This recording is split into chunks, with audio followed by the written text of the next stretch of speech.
오늘 말씀의 제목은 이름이 끊어지지 아니하게 함이란 제목으로 말씀 나누기를 원합니다. 보아스는 우리가 지난주에 보았던 3장에서 룻과 약속을 했습니다. 고엘 제도를 반드시 너에게 시행할 것이다. 그리고 그 약속한 대로 오늘 그 일들을 열심히 행하고 있는 것을 볼 수가 있습니다. 약속한 대로 기업 물을 자가 아닌 자신이 룻의 고엘이 되어줍니다. 그래서 성경의 독자들은 룻기에서 보아스를 칭송하고 합니다. 하지만 이상하게도 오늘 본문에서는 보아스를 찬양하는 말이 한마디도 나오지 않습니다. 왜 이런 차이가 나는 것일까요? 룻기 저자가 우리에게 말하고자 하는 바가 사실 우리의 기대와 약간 다르다라는 것입니다. 룻기 저자는 고엘을 잇는 것과 함께 강조하는 것이 있습니다. 바로 이름을 끊어지지 않게 하기 위함이다 라고 말하고 있는 것이고, 이름이 끊어지지 않는다는 의미는 무엇이며 또 이것이 무엇인가를 알게 될 때에 룻기서의 주제가 성경의 인물의 찬양이 아니라 다른 곳에 있음을 우리가 알 수 있다는 것입니다. 오늘은 그것을 이제 말씀을 통해서 밝혀보고자 합니다. 먼저 보아스는 룻에게 약속한 대로 이 고엘 제도를 시행하기 위해서 기업 물을 자를 이제 찾고 하는 일에 열심을 냅니다. 그런데 지금 이 시기가 언제입니까? 지금 타작하는 시기예요. 추수를 다 했고 추수한 것들을 이제 알곡을 걷어내기 위한 타작에 매우 바쁜 시기입니다. 그런데도 불구하고 타작하는 일을 멈추고 지금 성문에 올라왔습니다. 성문은 공적인 장소예요. 그래서 거기서 재판을 한다든지 공적인 일을 선언할 때에 성문에서 항상 행합니다. 그런 곳에 지금 모여 있는 것이죠. 그래서 룻에게 고엘 제도를 시행하는 것에 이것이 공적인 일이고, 이방인이었던 이 여인에게, 모든 이스라엘 백성들에게 이제 이 여인이 합법적으로 엘리멜렉의 자손을 이어가는 여인임을 알리기 위해서 이 공적인 일로 이제 대두하고 있는 것입니다. 그리고 이 보아스가 이 고엘 제도에 대해서 열심히 낸다는 증거는 뭐냐면 장로를 10명이나 불러 모았습니다. 타작을 하는 시기는 매우 바쁜 시기고, 타작을 하는 주인들은 자신의 그 곡물이 지금까지 추수해놨던 그 수고가 이제 얻어지는 시기이기 때문에 이 다른 데로 새지 않도록 타작 마당을 떠날 수가 없어요. 그런데 이 바쁜 시기에 장로를 10명이나 불러 모았다는 것은 보아스가 굉장히 이 일을 열심을 내고 있다는 것입니다. 성경에서 증인은 몇 명이면 됩니까? 2명이면 돼요. 그런데도 불구하고 이렇게 10명이나 모인 것은 이제 이 이방 여인 이 룻에게서 하나님의 헤세드를 본 것이고, 하나님의 헤세드를 소망하는 자에게 확실한 신뢰를 심어주기 위해서 이 일들을 하고 있는 것입니다. 그러니까 보아스는 하나님의 헤세드로 인하여서 일을 하는 것이지, 노인이었던 보아스가 젊은 여인을 탐하기 위해서 이렇게 행하고 있는 것은 절대 아니라는 것입니다. 그런데 보아스가 이제 기업 물을 자에게 2가지를 요청해요. 그런데 성경은 기업 물을 자를 뭐라고 표현하고 있냐면 1절에 보시면 기업 물을 자가 지나간지라 보아스가 그에게 이르되 아무개여 이리로 와서 앉으라 라고 되어 있습니다. 이름을 밝히지 않아요. 그냥 아무개라고 이야기를 합니다. 무명이라는 거죠. 이름을 밝혀주지 않는다는 것입니다. 그런데 이 아무개에게 2가지를 요청합니다. 첫 번째는 3, 4절에 나와 있는 것처럼 땅의 문제를 이야기를 하고 있어요. 나오미가 살기가 어려우니까 죽은 남편의 엘리멜렉의 그 가문의 땅, 이 땅을 팔려고 하는 것입니다. 이 판다는 의미는 영원히 준다는 뜻이 아니에요. 희년이 되면 다시 본 주인에게 돌아와요. 그러니까 여기서 판다라는 것은 사용권을 판매하는 것이죠. 그래서 기업 물을 자는 이 땅이 팔려지게 된 것에 대해서 자기가 값을 치르고 다시 이 땅을 준 주인에게 돌리는 일을 하는 것이 기업 물을 자가 해야 될 일입니다. 이것을 하나 묻고 있어요. 그리고 2번째는 형사계수법을 이야기를 하고 있는 것입니다. 그래서 분명하게 무슨 이야기 하냐면 남편 없이 죽은 여인에게 이제 아들을 주어서 그 가문을 이어갈 수 있도록 행하고 있는 것입니다. 그러니까 앞에서는 땅의 문제를 이야기했고 5, 6절에서는 이제 사람의 문제를 거론하고 있는 것입니다. 그런데 이 2가지 의미가 약간 달라져요. 왜냐하면 땅의 문제는 나오미는 지금 아들을 낳을 수 있습니까? 없습니까? 노년이라서 아들을 낳을 수가 없어요. 그런데 이 나오미가 땅을 팔더라도 다시 이 나오미에게 땅을 복구하기 위해서 자기 재산을 쓰게 되면, 이 아무개라는 사람이 쓰게 되면, 나오미가 죽게 나면 이 땅이 누구에게 옵니까? 자기가 가져갈 가능성이 굉장히 높은 것이에요. 가장 가까운 집안이기 때문에. 그 기업을 이어갈 사람이 없기 때문에. 그래서 이렇게 할 수 있다라고 보여져요. 그런데 만약에 땅의 문제가 아니라 사람의 문제를 해결해 줘야 되가 생긴다는 거죠. 사람의 문제를 해결하게 되면 어떻습니까? 그 땅을 지불해 줬던 값이 돌아올 수 있습니까? 없습니까? 없는 거죠. 아들을 낳아준 그 사람은 누구 아들인 거죠? 엘리멜렉의 아들이 돼서 엘리멜렉의 집안의 이름으로 가서 자기에게는 영영 돌아오지 않는 구조가 된다는 것입니다. 그래서 자신에게 손해가 생기는 거죠. 그래서 이 아무개는 어떻습니까? 자신에게 손해가 생기니까 못하겠다라고 이야기하는 거예요. 땅의 문제를 이야기했을 때는, 그것만 생각했을 때는 기꺼이 내가 하겠다라고 이야기했다가 아들의 문제로, 사람의 문제로 넘어가니까 행할 수 없다라고 이야기를 하는 것입니다. 그래서 분명하게 기업 물을 자는 아주 경제적인 논리로 이 일들을 대하고 있는 것을 우리가 알 수가 있습니다. 그런데 신명기에서 말씀하시는 이 고엘 제도를 이야기할 때, 사람의 문제를 다룰 때에 형사의 취수법, 형사계수법을 행할 때에는 뭐라 그랬냐면, 신명기 25장 9절과 10절 말씀에 뭐라 되어 있냐면, 그의 형제의 아내가 장로들 앞에서 그에게 나아가서 그의 발에서 신을 벗기고 그의 얼굴에 침을 뱉으며 이르기를, 그의 형제의 집을 세우기를 즐겨 아니하는 자에게는 이같이 할 것이라 하고, 이스라엘 중에서 그의 이름을 신 벗김 받은 자의 집이라 부를 것이다 라고 되어 있는 것입니다. 이게 무슨 말이냐면, 반드시 기업을 물어야 돼요. 그래서 아들을 낳아줘야 된단 말이죠. 그런데 이 아들을 낳아주게 되면 자신의 재산이 돌아올 수 없는 구조가 된다는 거죠. 왜냐하면 그 땅을 사줘야 되니까. 그래서 이 일들에 대해서 기업을 물지 않겠다라고 하는 사람에게 무슨 이야기가 나냐면, 신발만 벗어서 주는 것이 아니라 침을 뱉어요.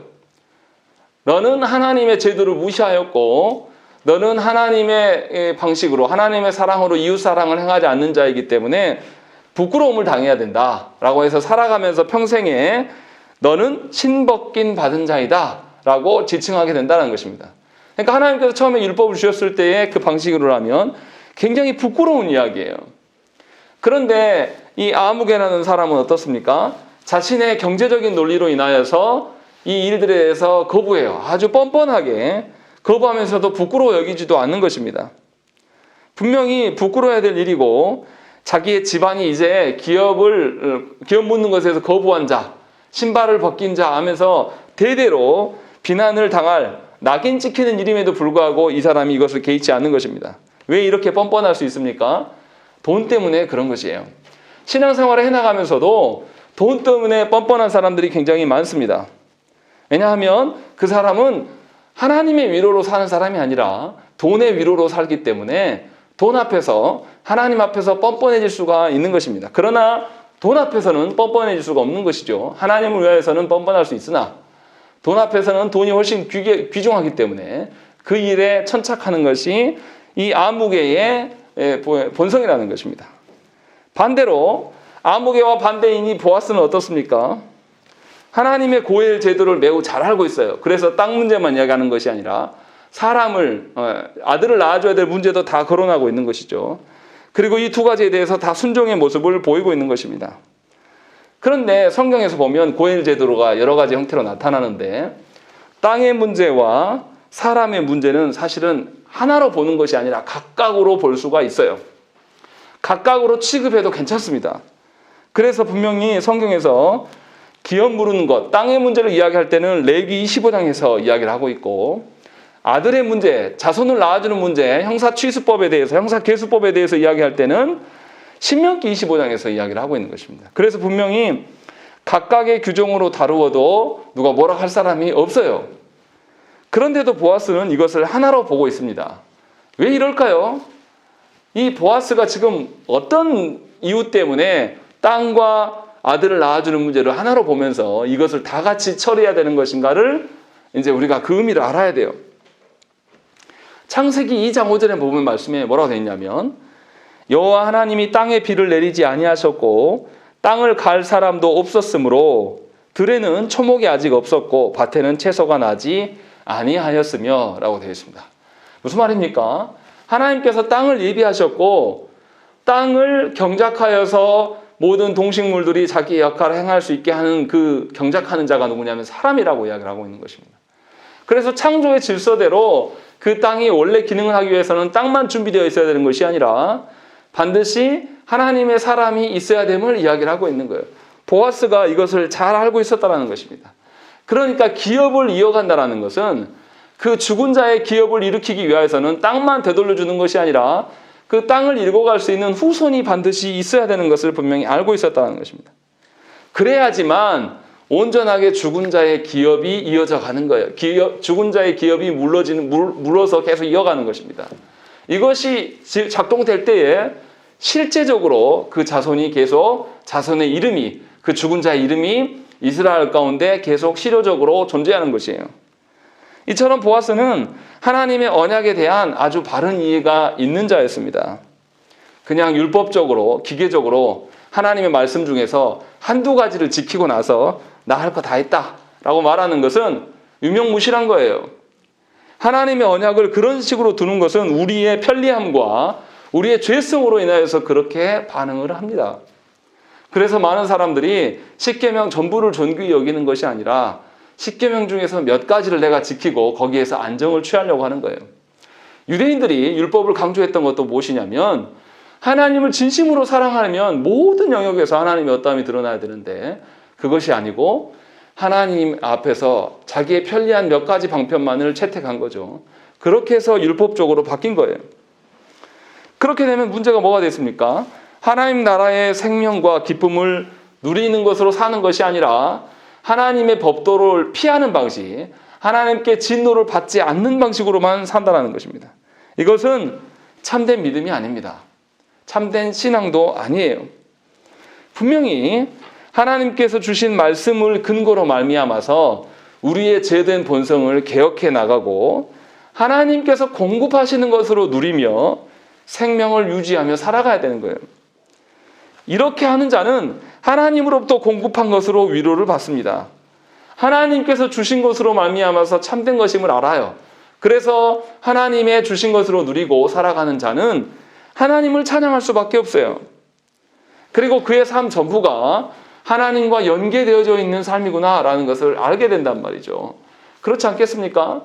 밥을 먹으려고 하는데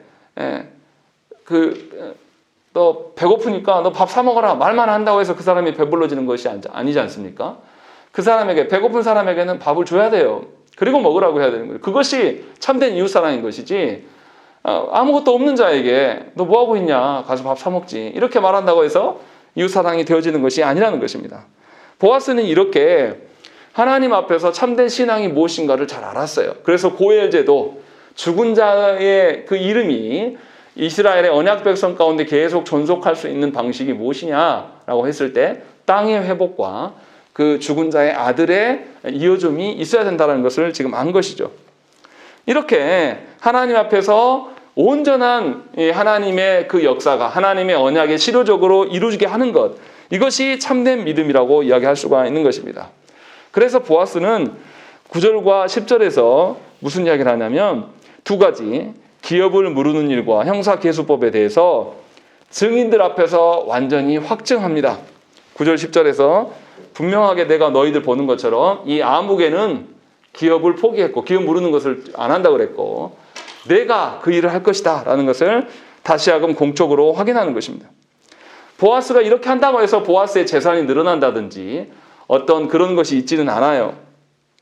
오히려 자신의 재산이 손실돼요. 왜냐하면 나오미가 내놨던 그 땅을 다시 본인이 사줘야 되는 것이고 사서 돌려줘야 되는 것이고 또 이 루색에서 아들을 낳아주면 이제 그 룻의 자녀는 자기의 자녀가 아니라 엘리멜렉의 후손이 되는 것입니다.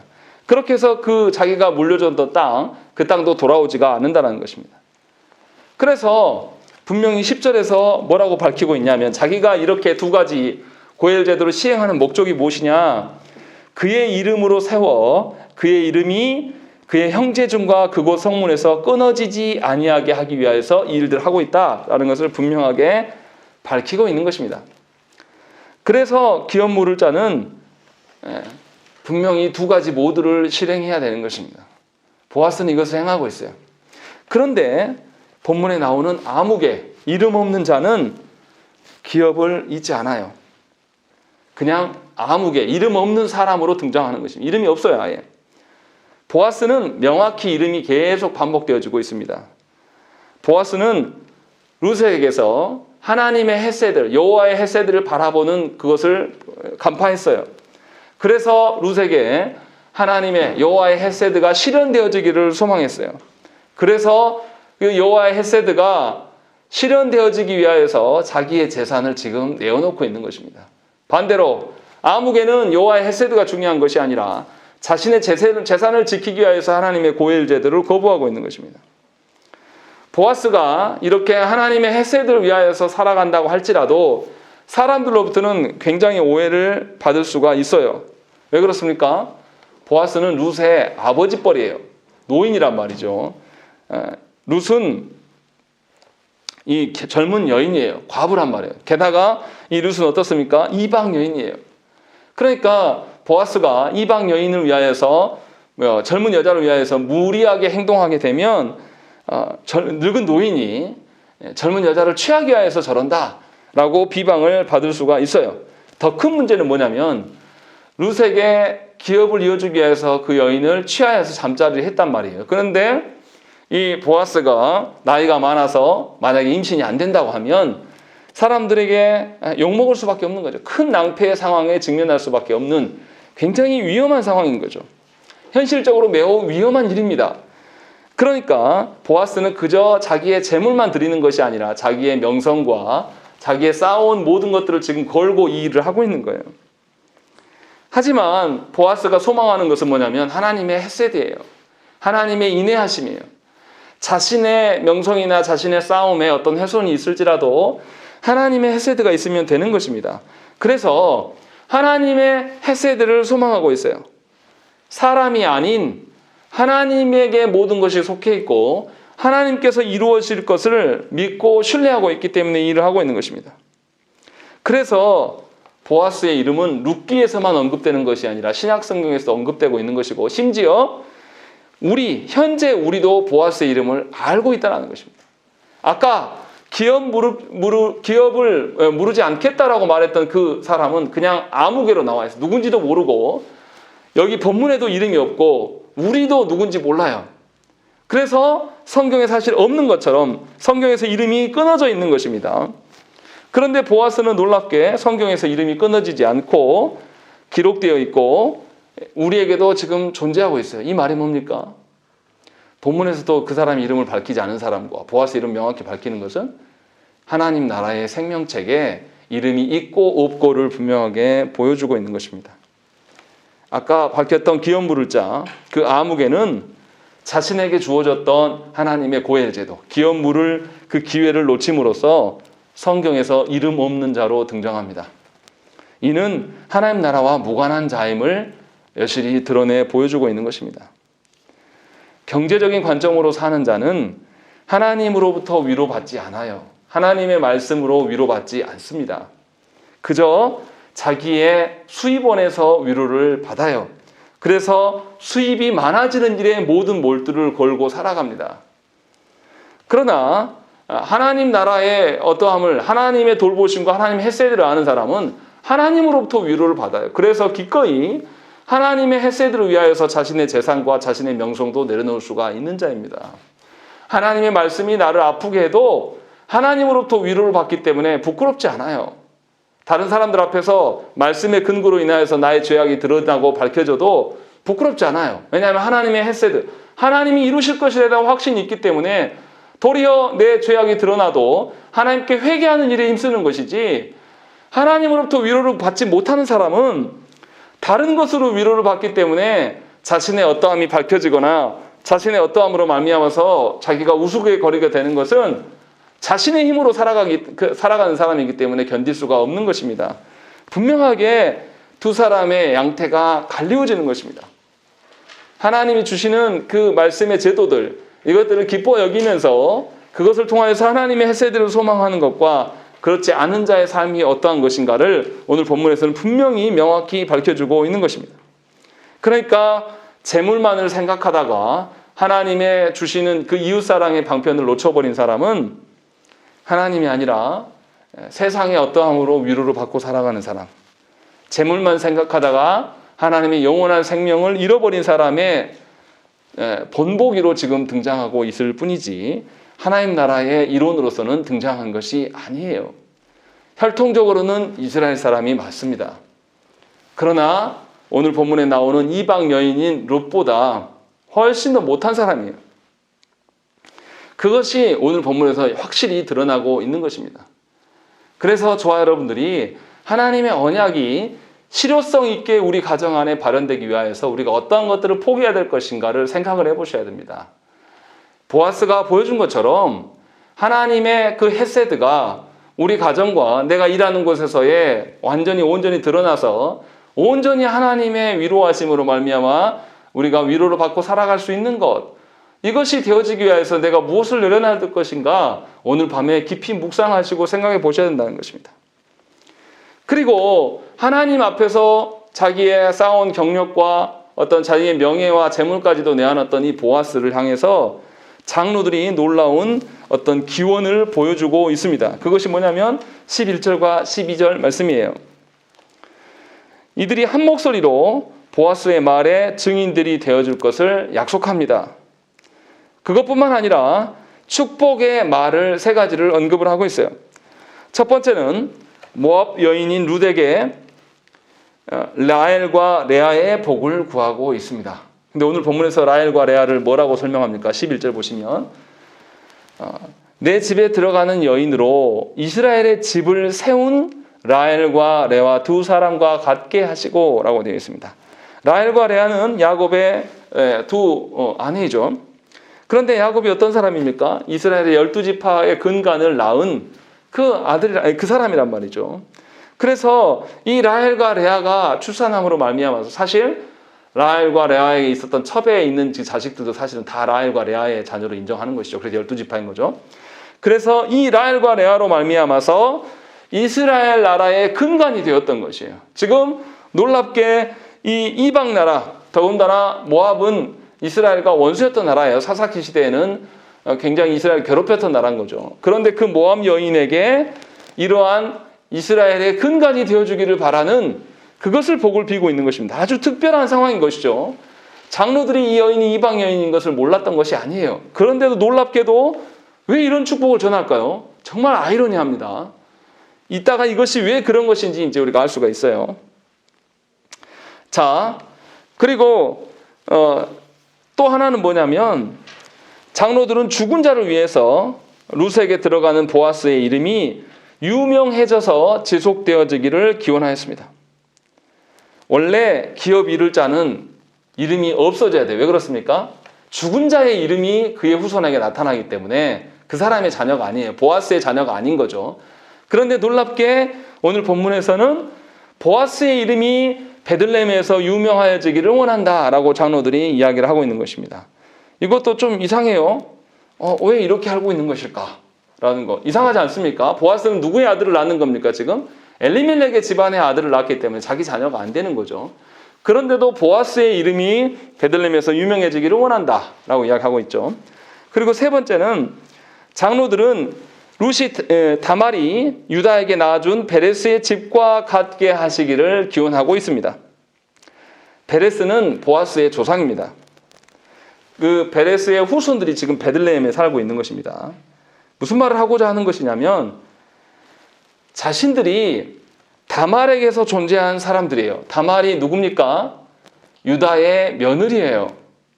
그런데 다말이 아이를 낳을 수가 없었어요. 왜냐하면 자기가 결혼했던 남편이 죽고 그 둘째 동생이 다말에게 들어갔으나 또 죽었죠. 그리고 셋째 아들인 셀라를 주라고 했는데 셀라가 어리니까 기다리라고 해놓고 유다가 주지 않았어요. 그래서 다말이 나중에 유다를 속이고 유다와 잠자리를 함으로 말미암아서 유다의 가문의 씨를 그 아들을 계속 이어가요. 그 이어진 사람들이 누구냐면 지금 보아스고 이 베들레헴에 사는 사람들이란 말이죠. 그러니까 자신들의 처지도 이를테면 고엘 제도로 말미암아서 지금 존재한 자들이란 말이에요. 원래는 없을 수도 있었던 자들인데 분명하게 이 이방 여인, 다말도 이방 여인이죠. 이방 여인이었던 이 다말을 통하여서 분명히 자기들이 형사계수법에 의해서 존재하는 방식으로 존재했기 때문에 이 모압 여인 이 룻도 똑같은 방식으로 하나님 나라의 계보를 이어갔으면 좋겠다. 그렇게 지금 강구하고 있는 것입니다. 그래서 장로들이 놀라운 약간 이해할 수 없을 정도의 몇 가지들을 지금 축복을 하고 있습니다. 그리고 장로만 이야기하고 있는 것이 아니에요. 13절부터 17절에 이제 하나님께서 이 가정 안에 자녀를 낳게 하셔요. 자녀를 낳게 하시는데 13절에서 뭐라고 되어 있냐면 여호와께서 그에게 임신하게 하셨다라고 되어 있는 것입니다. 이것이 굉장히 중요해요. 룻과 보아스는 모두 여호와의 헤세드를 소망했던 자들이었습니다. 그런데 헤세드의 시련은 누구로 말미암았다라고 기록하고 있는 것입니까? 여호와로 말미암아서 임신하였다라고 되어 있는 것입니다. 보아스로 말미암아서 룻이 임신했다 이렇게 성경이 기록하지 않아요. 이 두 사람이 여호와의 헤세드를 소망하였으나 헤세드를 실현케 하시는 분은 누구시다? 하나님이심을 분명히 오늘 본문에서 이야기를 하고 있는 것입니다. 하나님의 헤세드, 하나님의 인내하심, 우리의 위로의 근거는 우리 손에 있지 않아요. 사람 손에 있지 않아요. 하나님께 있는 것입니다. 그것을 지금 말하고 있는 것이에요. 그래서 여호와께서 임신하시기 하셨기 때문에 아들을 낳았다라고 기록하고 있는 것입니다. 우리는 그래서 하나님의 은혜를 구하는 것이지 사람의 은혜를 구하는 자들이 아니에요. 신앙생활 해나갈 때 목사가 알아주기를 원하고 목사에게 위로를 받기를 원한다든지, 물론 목양과는 다른 개념입니다. 오해하시면 안 돼요. 목양은 반드시 받으셔야 돼요. 궁극적으로 하나님의 어떠함을 살아가야 돼요. 이 둘을 헷갈리는 사람들은 어떻게 이야기하냐면 목양 받는 것을 거부합니다. 난 직접 하나님께 내가 할 것이다 라고. 그런데 사람이 그럴 수 있습니까? 스스로 하나님 앞에 말씀대로 살고 스스로 자기를 점검하고 자기를 잘 보는 사람이 누가 있습니까? 그러지는 못해요. 그러나 제가 말씀드리고 하는 것은 여기서 본문에서 이야기하는 거, 하나님의 헤세드를 하나님께서 이루신다는 것은 뭐냐면 하나님의 때가 있고 하나님께서 이루시기 때문에 확정적이라는 거예요. 그것을 지금 보여주고 있는 겁니다. 우리는 그런데 사람의 손에 의해서, 사람에 의해서 실현되지 않으면 굉장히 고달파하고 힘들어해요. 우리 손으로 뭔가를 이루려고 하는 것이죠. 하나님의 때를 못 기다려서. 아브라함도 그랬지 않습니까? 하나님이 사라를 통해서 자녀를 주시겠다고 했으나 10년간 기다렸다가 못 참으니까 어떻게 한 거죠? 이스마엘을 낳아버리는 실수를 보인 것입니다. 지금 그 이야기를 하고 있는 거예요. 자신의 노력과 자신의 능력을 의존하는 자는 하나님의 은혜를 구하지 않습니다. 다시 말하면 기도하지 않아요. 하나님 아닌 것으로 위로받고 하나님 아닌 것으로 만족하며 살아가기 때문에 하나님께 기도할 줄을 모릅니다. 그렇게 사는 분들이 참으로 많아요. 룻은 여호와의 헤세드를 소망했으나 그 헤세드가 시행되기 전까지 그녀는 이방 여인이었습니다. 또 여종으로 불렸고 시녀로 불렸습니다. 그런데 하나님께서 헤세드를 실행하게 되자 이제는 보아스의 아내가 된 것이죠. 이방 여인이었고 종이었고 시녀였던 여자가 유력한 자의 아내가 되었던 거죠. 엄청난 신분의 변화가 일어난 것입니다. 이 신분의 변화가 하나님께서 보여주시는 신분의 변화다라는 것을 지금 이야기를 하고 있는 것입니다. 그래서 이 여인이 이제 아들을 낳았는데요. 여인들이 뭐라고 하냐면 찬송할지로다 여호와께서 오늘 네게 기업 물을 자가 없게 하지 아니하셨도다 라고 이야기하는 것입니다. 여인들이 보통 출생하면 그 아들의 할머니 되는 나오미에게 와서 무슨 이야기 해야 되겠습니까? 상식적이라면 축하한다, 고생했다, 너 고진감래했구나 라고 아마 이야기할 거예요. 그런데 여인들이 그 이야기 하지 않습니다. 축하한다는 말 하지 않아요. 여호와를 찬송하고 있는 것입니다. 정말 이상하죠? 여인들의 발언들이 조금 약간 핀트가 벗어나고 있다라는 느낌을 받을 수가 있어요. 왜 이럴까? 우리가 생각을 해봐야 되는 것이죠. 분명히 여인들이 그것만 이야기하는 것이 아니라 뭐라고 되어 있습니까? 여호와께서 오늘 네게 14절입니다. 여호와께서 오늘 네게 기업 물을 자가 없게 하지 아니하셨도다. 이 아이의 이름이 이스라엘 중에 유명하게 되기를 원하노라 라고 되어 있습니다. 여기는 지금 베들레헴이죠. 이스라엘 중에서도 아주 작은 땅. 베들레헴에서 유명해지지도 않았는데 이스라엘에서 유명해지기를 원한다는 것이. 아까 장로들은 뭐라고 그랬습니까? 우리가 존재하는 것은 다말로 인함이다 라고 해서 베들레헴에서 시작했어요. 그래서 장로들은 11절에 베들레헴에서 유명해지기를 원한다라고 이야기했는데, 여인들은 더 놀랍게 뭐냐면 이스라엘 중에서 유명해지기를 원하는, 계속 무엇인가 이방 여인인 룻이 자녀를 낳아서 나오미에게, 비워졌던 나오미에게 채워진 일이 이스라엘 전체의 일로 확대하고 있다는 것입니다. 이게 룻기 저자의 의도성이에요. 왜 이렇게 하고 있는가는 뒤에서 말씀드리겠습니다. 그리고 15절에서도 뭐라고 합니까? 이 아이가 네 생명의 회복자이며 네 노년의 봉양자다라고 이야기를 하고 있는 것입니다. 그래서 7 아들보다 더 귀한 존재다라고 이야기를 하고 있습니다. 무슨 의미입니까? 나오미는 하나님의 언약의 땅을 떠났어요. 기근을 피하기 위해서, 먹고 사는 문제로 인해서 하나님의 언약의 땅을 떠나서 하나님이 그 가정을 치셨습니다. 그래서 남편과 2 아들을 모두 다 잃어서 텅 빈 존재가 된 것이 하나님의 진노를 받아버린 거죠. 그런데 하나님은 룻과 보아스의 헤세드를 보고 헤세드를 실현해 주기심으로 말미암아 풍성하게 채워주셨습니다. 무엇을 채워주는가가 중요한 것이죠. 이 아이, 지금 태어난 이 아이가 나오미 할머니에게 물질적인 풍성함을 채워줄 수 있습니까? 그러기에는 너무 아직 아이예요. 이 아이가 장성해서 무엇인가 자기 소유를, 원래 엘리멜렉 아버지의 땅을 소유를 갖게 되고 거기에서 농사를 잘 지어가지고 허술하게 바로 지어서 많은 수확을 거는 게 아니라 좀 전문가가 돼가지고 많은 수확을 거둬서 나오미를 풍성하게 해주기까지는 너무나 시간이 아직 많이 남아있어요. 그 전에 나오미가 죽을 수도 있단 말이죠. 그러면 지금 여인들이 말하는 것은 물질적인 채움이 아니라는 것입니다. 아직 아이가 자라야 되기 때문에 물질적인 채워줌이라고 말하기는 좀 어려워요. 늙은 나오미에게 이 아이가 봉양해 주는 것은 물질의 봉양이 아니에요. 하나님의 은혜를 공급해 줌으로 말미암아서 노년의 나오미가 소망을 갖게 되는 거예요. 전에는 남편도 없고 2 아들도 다 죽어서 자기의 가족을 이어갈 사람이 없기 때문에 아무런 소망이 없었어요. 그런데 이 아이가 태어남으로 말미암아서 소망하게 되었고, 이제 노년에 아직 가진 것은 없지만 하나님께서 우리 가정을, 하나님이 나를 전에 치셨는데 다시 용서하시고 풍성히 채우심으로 말미암아 하나님의 손으로 내가 살 수 있구나라는 것을 알게 돼서 감사한 삶을 살 수 있음을 지금 그 이야기를 하고 있어요. 그래서 여인들이 여호와를 찬양하는 것입니다. 그냥 개인의 집안 경사로 보는 것이 아니라 하나님 앞에서의 이스라엘 전체 일로 보는 거죠. 그래서 룻과 보아스의 그 헤세드의 소망, 이것이 단지 개인적인 삶의 변화만을 일으키는 것이 아니라 온 이스라엘에 영향을 줄 수 있다라는 것을 지금 이야기를 하고 있는 것입니다.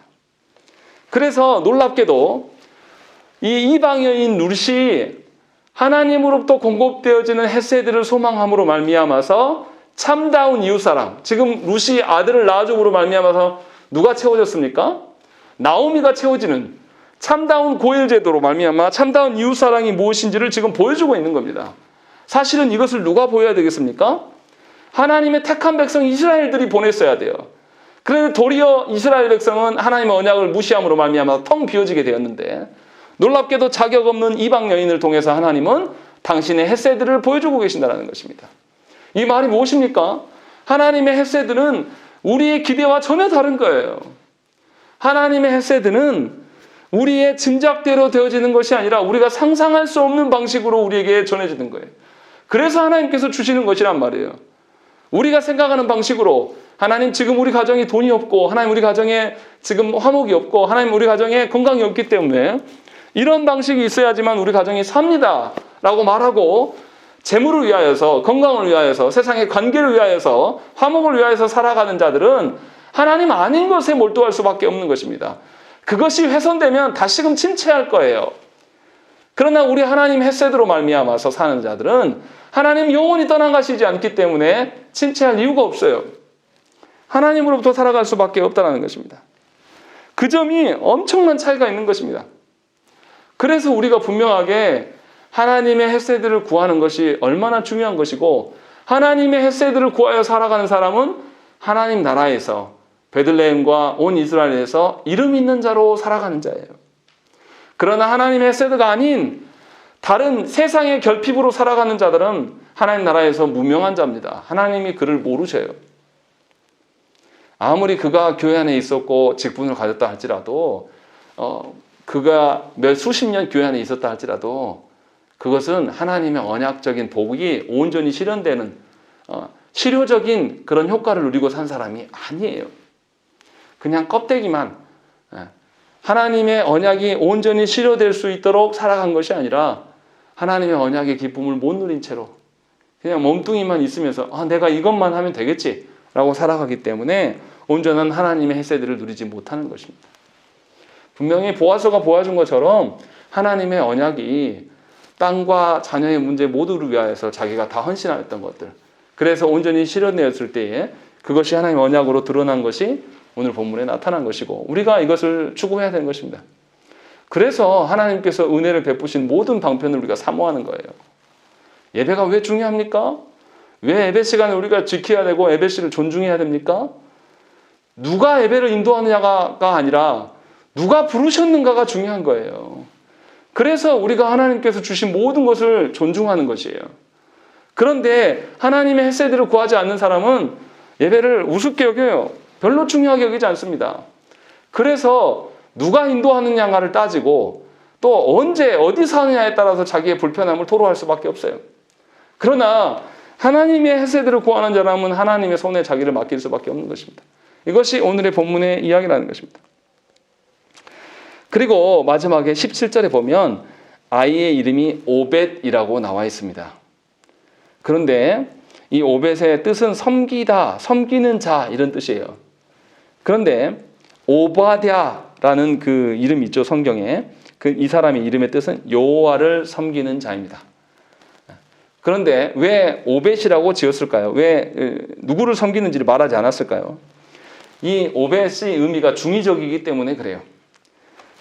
나오미의 고멜이 되어준 거죠. 이 오벳이 아들이 태어나라 말미암아서 나오미에게 길을 열어준 것이고, 또 이 오벳이 태어남으로 말미암아서 여호와의 헤세드를 보여주는 자, 그러니까 여호와를 섬기는 자로서 그가 출생하게 된 것이죠. 그래서 이 중의적인 의미가 있기 때문에 누구라고는 밝히지가 않고 그냥 섬기는 자로 나타난 것이죠. 그러면 어떻게 여호와를 섬기는 것일까요? 분명히 이 가정의 풍성함만 채워준 것처럼 보여지는데 어떻게 여호와를 섬기는 것인지 우리가 알아야 돼요.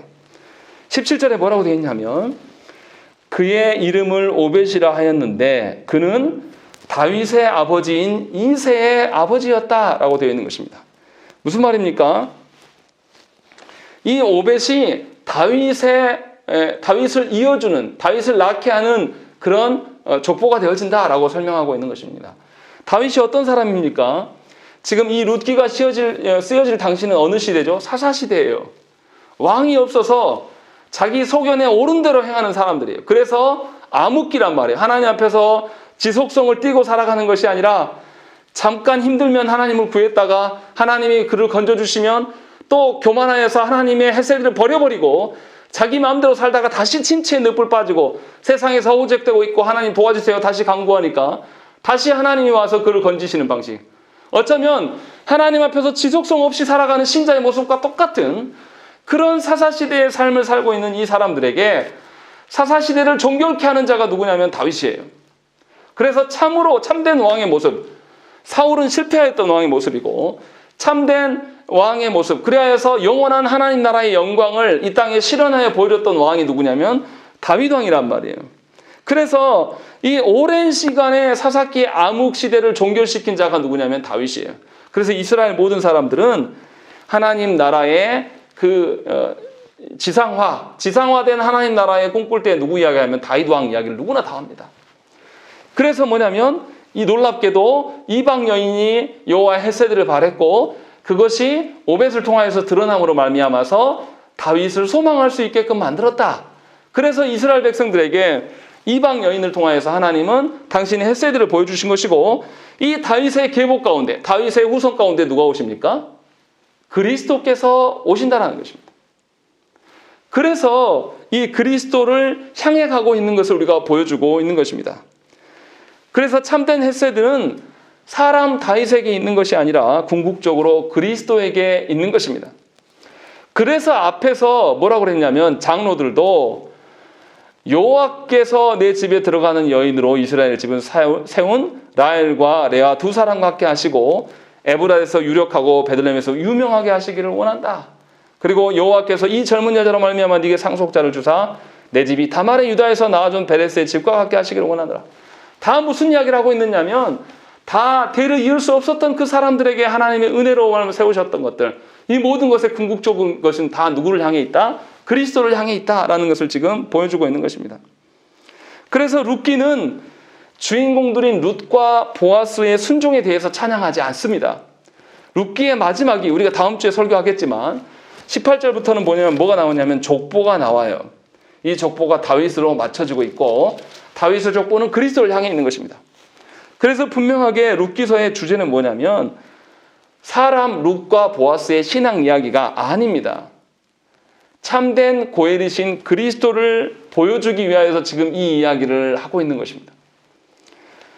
하나님의 헤세드를 성취하시는 분이 누구십니까? 하나님이셔요.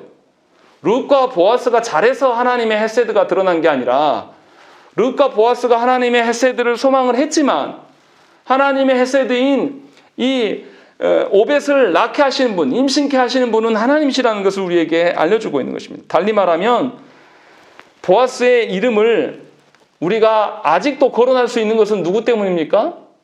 그리스도 때문에 우리가 보아스의 이름을 말할 수가 있는 거예요. 사사기의 혼란을 종식시키는 분도 그리스도지 다윗이 아니란 말이에요. 다윗을 있게 하신 삼위 하나님. 그래서 다윗은 누구를 드러내는 자입니까? 예수 그리스도를 드러내고 있는 자예요. 그러니까 신자의 삶의 의미는 우리가 행한 것에 있는 것이 아니에요. 하나님께서 친히 이루어 가시는 그 언약 안에 있음이 우리가 살아야 될 방도라는 것입니다.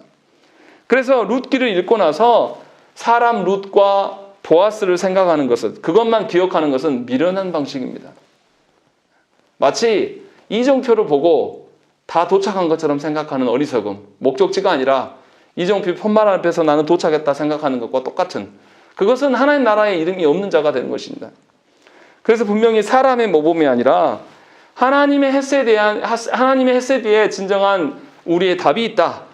그 모델이 바로, 그 본체가 누구냐? 바로 그리스도시다 라는 것을 우리가 기억해야 한다는 것입니다. 언약의 땅을 떠났던 엘리멜렉도 죽었습니다.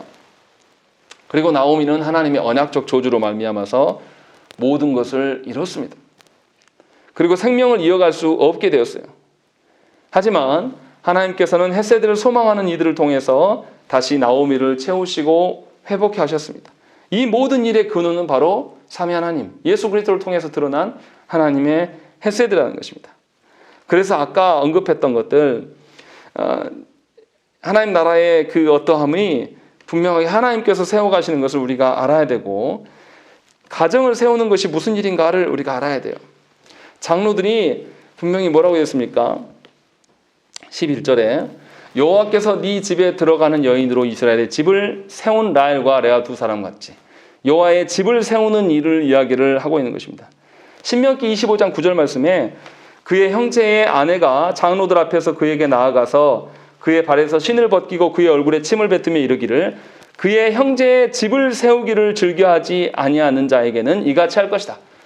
그러니까 고엘 제도를 시행하는 것은 집을 세워가는 거예요. 그 집안을 세우는 거예요.